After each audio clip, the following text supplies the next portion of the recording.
Hello, I'm Dr. Craig Ingstrom, and if you are looking for content on how to improve the efficiency and effectiveness of your workflow and content on how to improve your professional career, both of these from the perspective of communication competence, then you have found a useful channel. Subscribe today.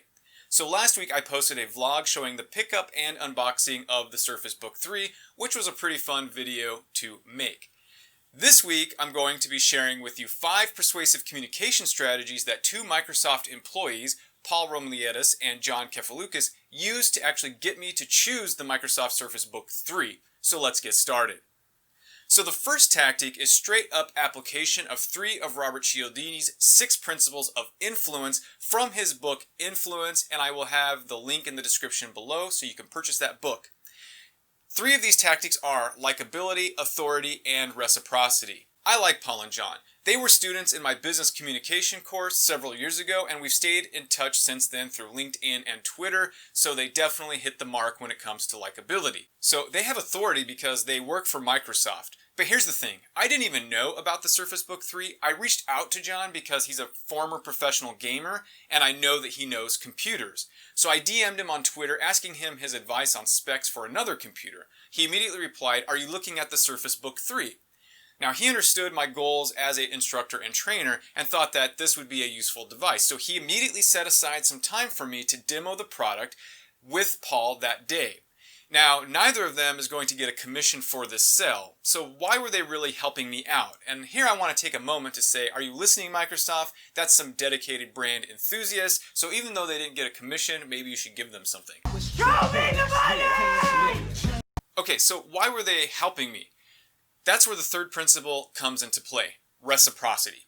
Why were they doing this? Well, I've helped them out with their resumes. They've helped my students out get job leads and interviews with Microsoft. I've showed up to cheer them on their Twitch streams, and they've said nice things about my teaching and so on. We're in a relationship of giving, even if it's transactional. According to Cialdini's research, people feel obligated to give back to others the same form of behavior, gift, or service that they have received. In other words, give to get. So if you want to be a more effective person in your negotiations or relationships, you've got to give first. Then you ask later. This is the essence of nurture marketing.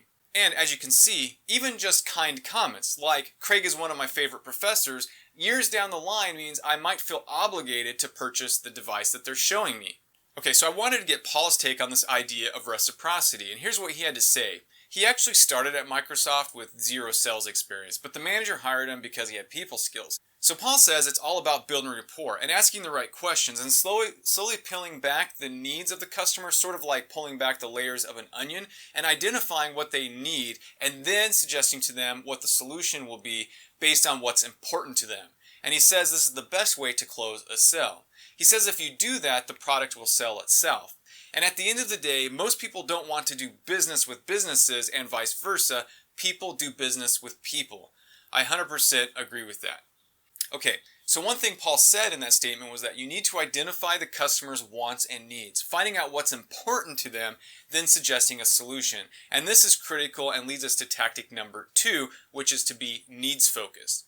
From the very start of the Teams meeting that I had with John and Paul, John was focused on my use case scenario, pointing out that there was poor quality on my end when we were in the call, and that I needed a better processor and graphics card in order to have better streams, which is super important to me as an instructor doing a lot of online teaching.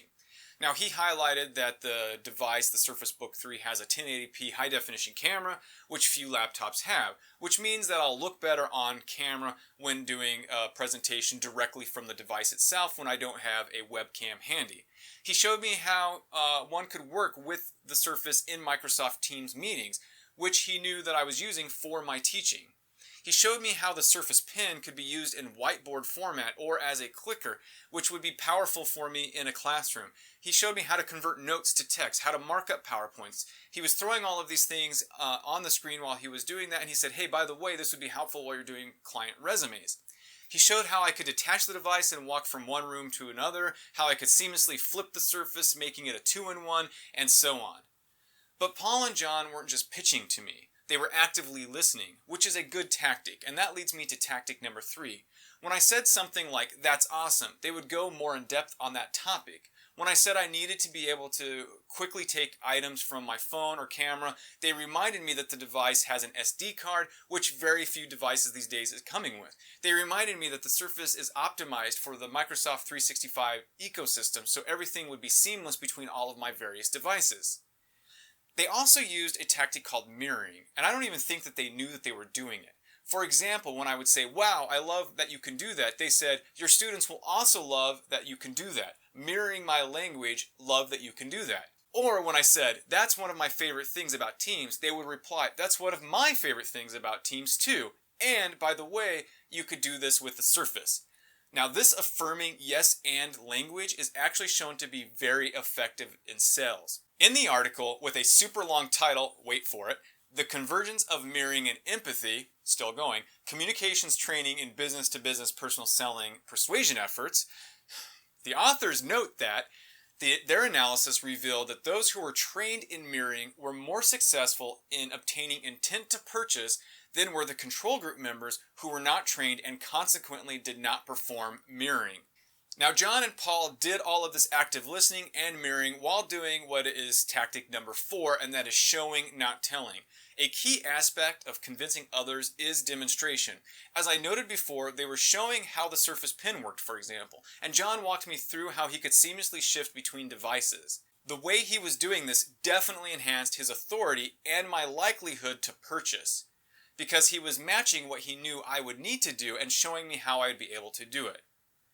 Okay, so is demonstration really that important? Well, I think Ron Popeil, the infamous set it and forget it infomercial pitchman, proves this point quite well. As Malcolm Gladwell noted in his book Outliers, link in the description, Popeil believed that it was a mistake to separate product development from marketing, because for him, the two were indistinguishable. The object that sold best was the one that sold itself.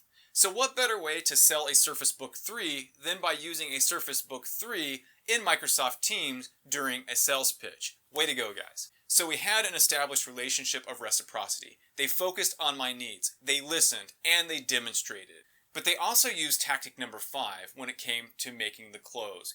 They gave me autonomy over my decision, and decision autonomy is key. When I told them what my needs were, they showed me the benefits of various spec options, even hinting that the lower price and lower spec device was probably better for me, even though I ended up purchasing a higher spec one. They didn't say what I needed, they gave me options of what I could choose from and let me make that choice. So for those of you that have stuck around the video this long, here is a bonus 6th tactic. According to Cialdini's research, scarcity is a motivator. And I was nervous I might not have enough RAM or video graphics, so the principle of scarcity worked on me, and I bought the top-end device. So be careful of that principle. Okay, so those were the 5 tactics that were used on me to get me to purchase the Surface Book 3. I even threw an extra bonus in there for you, the tactic of scarcity. And did you find this video helpful then? If you did, hit that like button right now. It will tell me to make more videos like this one. Also, in the comments, why don't you tell me a recent persuasive communication strategy that's been used on you or that you have used on others recently? And while you're in the area of that page, why not just hit the subscription button and that notification bell? I'll be posting 3 more videos on the Surface Book 3 over the next few weeks. The first one will be a demonstration of the Surface Book 3 with John Kefalukas, who is a Senior Enterprise Sales Solution Specialist at Microsoft. In this video, we get a crash course in the features that are useful for instructors and trainers. The next video will be a review of the Surface Book 3, which will include my loves, likes, and wishes for the product, again, mostly from a teacher-trainer point of view. And finally, I will give you a list of 5 reviews from other YouTubers who solidified my decision. I look forward to crafting communication competence with you in the next video. Is this easy, folks? So simple. Isn't it, you guys? Isn't it simple? That nice? I'll put the lid on. This is kind of nice. There it goes. Excellent. Slide this over.